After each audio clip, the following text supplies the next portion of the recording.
Bienvenidos, queridos amigos, a Como el Guarapo, su programa de análisis entre fuerte y dulce por vertvnoticias.com, siempre en compañía de Ricardo Rigo. Parlatina no es eres tú. Bueno, queremos comenzar pidiendo unas disculpas y al mismo tiempo haciendo un agradecimiento a nuestros televidentes, que se llama acá. Seguidores. Porque seguidores. No es exactamente televidentes. Seguidores parisinos. Que desde París nos escribieron haciendo una corrección que agradecemos enormemente, que nos la hayan presentado, señalando que Villepin no fue primer ministro del gobierno de Sarkozy, sino de Chirac. Fue uno de esos desliz que bueno, suelen suceder y que cometimos en esta ocasión. Eso no le quita, y es muy importante dejarlo claro, eso no excusa la naturaleza del personaje, es decir, represivo y de la ultraderecha. Ese señor quitó los derechos de los jóvenes, le lesionó los derechos a los jóvenes al primer empleo y al primer salario fijo, sacando unos programas de pasantía que han convertido el primer acceso al mercado de los recién graduados universitarios franceses en subempleo. Y además, esa decisión que tomó produjo una enorme ola de protesta en París, que, bueno, sobre todo la represión se acentuó contra los sectores negros, árabes y latinos que estaban... Sí, señor, los barrios verdes, las mantequillas. Ahí comenzó la represión de Villepin, porque jóvenes magrebinos y africanos fueron severamente reprimidos y 3 de ellos fueron muertos por la policía. Y la respuesta que le dio el gobierno a la protesta juvenil fue una represión masiva, desconsiderada, racista y cruel, porque además... Y ahí tienen ustedes escenas. Sí, es que en esa ocasión se contaban por centenares la cantidad de vehículos que fueron incendiados, porque fueron protestas que incluso muy superiores en términos de la violencia. Participación a y lo violencia. Que aquí sucedió el 27 de febrero, o la guarimba. O sea, guarimba y 27 de febrero en una sola se le hicieron a ese gobierno, del que era responsable principalmente de estas decisiones el señor Villepin, defensor de uno de los personajes señalados por parte de la justicia internacional de haber lavado dinero proveniente del Estado venezolano. Vamos a recordarlo, el señor Villepin fue el abogado, o ellos, no sé, que permitió que que los tribunales de Andorra liberaran las restricciones que había sobre 800 y pico millones de dólares que tenía un ex miembro de los comités de preinscritos de la Universidad de Carabobo, llamado Diego Salazar. Ese señor, Junior, sí, Diego Salazar Junior, su papá era un fundador del MBR. Y ese jovencito que trabaja en seguro, primo de Rafael Ramírez, presidente de primo hermano de Rafael Ramírez, pues se llama Diego Salazar Ramírez. Y ese jovencito consiguió que le soltaran 800 millones de los 1000 y pico que parece que había en ese banco. Nada más en ese banquito. En ese banquito. Bueno, ese señor de Villepin, además, es un señor que tiene historia un poco torcida en Francia, porque según hemos andado indagando, el caballero salió en medio. El señor de la izquierda al lado de Chirac, ¿cómo será? A la derecha. El cabeza blanca, pues. Es más cabeza blanca. Que a la izquierda nuestra, que esa es la derecha de usted, ese. Ese señor de Villepin estuvo involucrado en la venta, porque el hombre le gusta la cosa, de la obra escogida y completa y autografiada y no sé qué de Napoleón Bonaparte, y resulta que se la compró a un estafador y la obra no era en verdad, y en el camino se perdieron 2 y pico millones de euros. Ese caramelito azul es el que defiende la patria, el honor y no sé cuántas lavativas que de los bolichicos. Que eso es, que dice que lo que uno tiene que defender a nombre de la patria. La patria no es eso, esos son unos ladrones, nosotros no defendemos ladrones. Bueno, esa es la terrible situación que estamos viviendo los venezolanos. Bueno, es importante haber hecho esta aclaratoria, que la vamos a poner a circular, porque bueno, pedimos las excusas correspondientes. Claro. También somos humanos y nos equivocamos. Uno pide excusas o expresa sus excusas o pide disculpas. Bueno, o las ofrece, pues. Vamos a decirlo así en buen castellano, perdóname esa, pana. Discúlpame esa. Fue sin querer queriendo, diría el chavo. Sí. Bueno, metimos una patica y ya corregimos, ya tenemos lata aquí, con todo rojo, están dando el latigazo, ya está bueno. Hablando de latigazo, ayer y cosas, y autotortura. Latigazo le dieron al pueblo venezolano hoy con el incremento de las pastas y el aceite. Tremendo mamonazo. Mira, las duplicaron casi. Sí. Y ahora el gobierno nacional, que es dueño de Diana, y le estaba metiendo el ojo a Cargill, y vive peleando con la Polar para quitarle aceite y harina pan. Es decir, Diana saca harina Juana, o no sé quién, pero ellos sacan harina Juana y sacan todas las cosas que subieron. Resulta que no lo aprobaron el 1 de abril y lo tiraron el 4 de abril, domingo, ¿es que fue? O 5 de abril, el domingo que haya sido, para celebrar la resurrección. Por eso, el pueblo venezolano lo que más quemó este domingo fueron Judas de corrupto. Es bien importante porque tradicionalmente siempre se han quemado políticos, dirigentes, presidentes, gobernadores, etcétera. Y en esta ocasión la mayor quema de los Judas fue a la escasez, a la inflación y a la corrupción. Y a la corrupción. También, por supuesto, en el fondo es reflejando la incapacidad de un gobierno que ha creado estos 3 horribles males que afectan a los venezolanos. Pero por primera vez un presidente de la República, ni ahí gana Maduro una encuesta, chicos, pero ni como Judas. Sin embargo, le tiraron un strike, una metra así le tiraron en la esquina de abajo. Yo sé quién es el Judas que hay que quemar en esta patria. Le tiraron de... bueno, no, bien afortunada la expresión de Enrique Capriles. Celebramos, saludos Enrique. La pusiste bien por todo el medio del hombro. Maduro se quedó así. Así con la carabina en el hombro. No la vio, pero era muy adecuada la expresión que empleó Enrique. La celebramos y lo respaldamos en esa postura que formuló. Quien también le tiró una recta por todo el centro del JON, que no la vio Maduro, fue el JP Morgan, señor. El informe del JP Morgan, que entre otras cosas dijo que la oposición podría ganar las elecciones parlamentarias con el 75%. Eso es uno de... Usted saca 4 señores, 3 son de oposición y uno es del gobierno. Claro, entonces eso... Bueno, no estamos diciendo que va a ser así, pero los estudios siempre del JP Morgan se han acercado bastante a la realidad, a los resultados que terminan produciéndose en el cuadro electoral. Algunos se han adelantado y han informado y no le han gustado a la oposición y les han gustado al gobierno, porque en esas ocasiones esos grupos económicos y financieros internacionales han dado un resultado adverso, pero ahorita está dando unas tendencias completamente distintas a favor ahora de la oposición. Que la oposición ganaba a las municipales en las grandes ciudades y el gobierno por número de votos, y no se equivocó. No se equivocó. Pero otra cosa que también se desprende de lo del JP Morgan es la raspada de olla que está metiendo el gobierno, que está quemando, como que dice, 1.500 millones de dólares en oro. Bueno, no lo está quemando, lo está poniendo de garantía. Lo está poniendo, lo puso allí. Garantía, eso es para raspar la olla. Para raspar la olla. Cuando uno está en M, tú sabes que los tanques... En la EDH. En M. EDH. M mamando ahí está la economía nacional para que uno esté raspando la olla con los dólares. No, bueno, pero fíjate tú que... Tú sabes que Merente sacó un anuncio en el New York Times. ¿Así? Y se vendió un escaparate. Un primo de ellos puso y un juego de dominó. Ay, señor, estaba raspando la guaracha.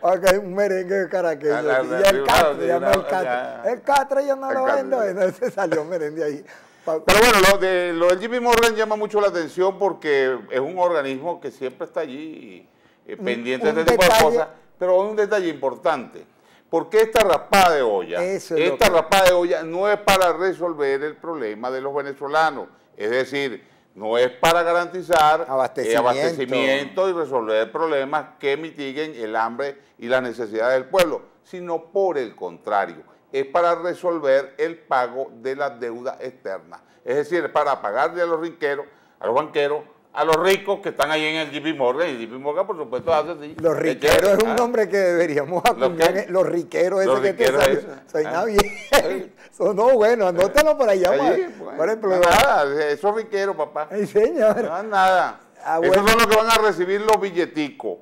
de la quemada de eso, de la puesta quemada, no, vamos, ¿cómo tú dijiste? La puesta en reserva. La puesta en reserva, una puesta en garantía. reserva, la garantía para que se produzcan esto y saldar una deuda que monta 1.600. 1.600 y no sé, tendrán los otros 100 debajo del colchón. Sí, o sea, eso lo se habrán encontrado ahí. lo piden ahí al catire de Salazar. Ahí.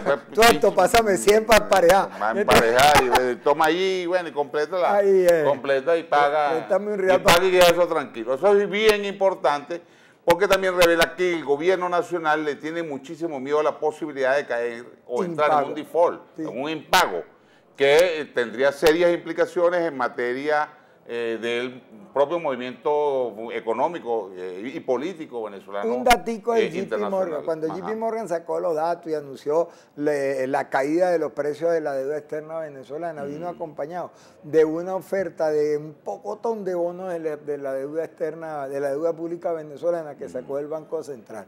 Y el tipo de JP Morgan, no sé si tú te acuerdas, estábamos sentados juntos, él dijo que, ¿te acuerdas? Sí. Bueno, él lo dijo ahí clarito. El señor lo dijo ahí clarito. En la medida en que baje la deuda externa venezolana, nosotros la compramos porque ese es un negocio redondo para el JP Morgan. Y eso fue lo que pasó con Santo Domingo y ahora está pasando con nosotros como Autogol. Yo me asusté cuando vi... Claro, pues es gallina flaca. Así es, yo me asusté porque flaca, no están comprando la hermana virgen, compañero. Y eso sí cobran de verdad, porque eso sí cobran de verdad. ¿Cómo no? Porque JP Morgan tiene cómo cerrarle todos los mercados petroleros a Venezuela si no paga.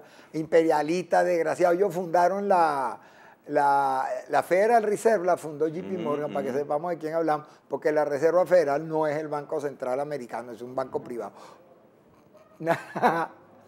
Federal Reserve, ¿cómo es? Federal Reserve. Federal Reserve. Federal Reserve es la Reserva Federal. Sí, que no es el banco. Eso fue un pacto que ellos hicieron ante una crisis que en 1913 previeron otra vez JP Morgan la posibilidad de las crisis que llevaron a la Primera Guerra Mundial. Bueno, o sea, con una oficina que lleva rato estudiando política y economía. No es poca cosa la experiencia que tiene. Imperialista maluco, aquí hicieron mucho daño, aquí ellos tienen cosas que ver con la caída de Gallego, y no es que sean santos ni que lo queremos. No, eso han metido la mano. No, maluco para adelante, pero esa cuenta la sacaron clarita. Lo que está muy grave también es la situación de la inseguridad. Bueno, está tan grave que han fallecido 36 guardias nacionales y policías en lo que va de año. Espérate, en el área metropolitana. En el área metropolitana. Porque los números son nacionales mucho más grandes. Estamos a punto de ponerle 1,5 la tasa de muertos de policía del año pasado. Fíjate que a propósito de esta situación y las implicaciones de los JP Morgan y este problema de la inseguridad, porque cuando lo dice el JP Morgan que es para pagarle a los banqueros esos centavos, también queda claro que se van a restringir las importaciones, que es decir, que la contracción en materia de las importaciones que realiza el Estado venezolano, privadas o oficiales, van a disminuir. Eso significa que se va a acentuar el problema de la escasez. Y aquí vale la pena recordar algo que comentamos la semana pasada, que fue la advertencia de ese señor llamado Felipe González cuando dijo que estamos a las puertas de una crisis humanitaria. No le quiten el ojo encima de esa Y eso tiene implicaciones también en términos de la seguridad personal, que es muy grave. Claro que las tiene, porque es que además lo que pasó con la policía esto, los pobres policías pues asesinados. Es una imagen de que es una situación de crisis humanitaria, porque a la gente tú le dices, no, pero bueno, es que van a seguir hablando del tema de crisis humanitaria. Usted lo ha visto mucho en esas fotografías y en esas imágenes que se han sucedido en los medios de comunicaciones internacionales, que cuando la gente comienza a recibir desde los aviones una especie de ayudas que le caen y le tiran a la gente, bueno, para que agarre ahí. Hablando de eso de crisis. Ustedes lo han visto, sobre todo en África ha sucedido mucho. Eso iba a decir, hablando de crisis humanitaria. Porque la escasez conduce a eso. Un micro paréntesis ahí. Bueno, lo que quiero agregar es que esta mortandad de policía ha ocasionado la renuncia de un montón de policías, lo cual ha dejado la seguridad en manos del equilibrio de bandas. Y la incidencia de muertos por confrontación en banda se duplicó en este año con respecto al año pasado. a lo que va el ritmo. Mencionaron en un informe que sacaron de violencia del Ministerio del Interior, los municipios más violentos, y donde hay más muertos es donde actúa el Picure. En la zona donde actúa el Picure y su banda son las tasas más altas de muerte. De hecho, la seguridad en 3 municipios, lo hay el Tuy, que debería poner el Estado Nacional, me empiezan a echar carros para la gobernación. Pero es que tomaron nuevamente el módulo el control policial. El control, claro, pero le cayeron a tiro el módulo policial de Aragüita. En Aragüita, y en los valles del Tuy. ¿Y tú sabes cuál es el municipio de Venezuela que tiene la más alta tasa de asesinatos por 200.000 habitantes? Camatagua. Yo también, yo dije, Camatagua, ¿quién van a matar en Camatagua? Pues resulta que son la confrontación, porque Camatagua está en la frontera entre la banda de No Me Acuerdo, del Rico, que es un tipo muy peligroso, y el Picure y tal. Y entonces el Picure, que le mete al Robin Hood, tiene una población que compatriotas cooperantes, pero del Picure, que tiene guisado a la policía, a la gobernación, a la Guardia Nacional, y de paso tiene control de la banda. Entonces la mortandad de policía ha ocasionado que los policías renuncian, no hay suficiente policía para enfrentar al Picure y les ha ganado como 4 batallas. Claro, fíjense ustedes, el componente es grave porque es un componente de escasez, de inflación y de inseguridad y de falta de cualquier tipo de cuerpos policiales. Así es. Es una situación de total y absoluta indefensión ciudadana. No, pero de anarquía. Anarquía, así es. No, estamos en un momento. Más exactamente, ese término que usan ¿cómo es el anomia. Es anomia social. Anomia social. Los sociólogos, la sociología pedante. Anomia significa así que no hay quien mande ni hay quien obedezca. Así es. Y todo el mundo es jefe. Ese es peludo, ese es cuando el papá es mamá y la mamá es abuela y todo el mundo se acaba en la frontera. Bueno, hablando de quienes mandan, parece ser que en Brasil no manda la señora... 12%, la mitad de Maduro. No, o sea, la mitad. Impresionante. Bueno, ese es uno. Hubo uno que la colocó casi en 20 o 21. Pero, es decir, la señora Rousseff... No la ve. Pero de verdad que está mal. No, me la llevan por la calle. ¿Cuál va a ser el papel de la señora Rousseff, por ejemplo, ahora en la cumbre? Va a ser un papel de la cumbre. Como diría mi mamá, que para descanse, va a estar cumbre lo que ella diga.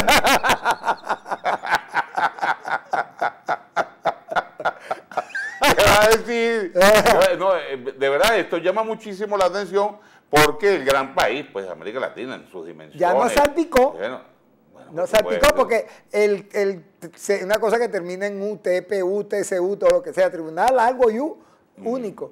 Casó una tracalería de Odebrecht con el metro de Caracas. Ejecutaron, recibieron real sin ejecución de obra y aumentaron presupuesto por la vía de una tracalería de estudios. Creo que fueron 220 millones de dólares. Ay. ¿De dólares fue? Sí, de dólares. Aquí no hay nada bajito. No, vale. Nada. Aquí 2 millones de dólares es para lo que ha sacado el CIMADI. Eso es para la comida. Pero eso es basurita. Entonces pero eso es para comer los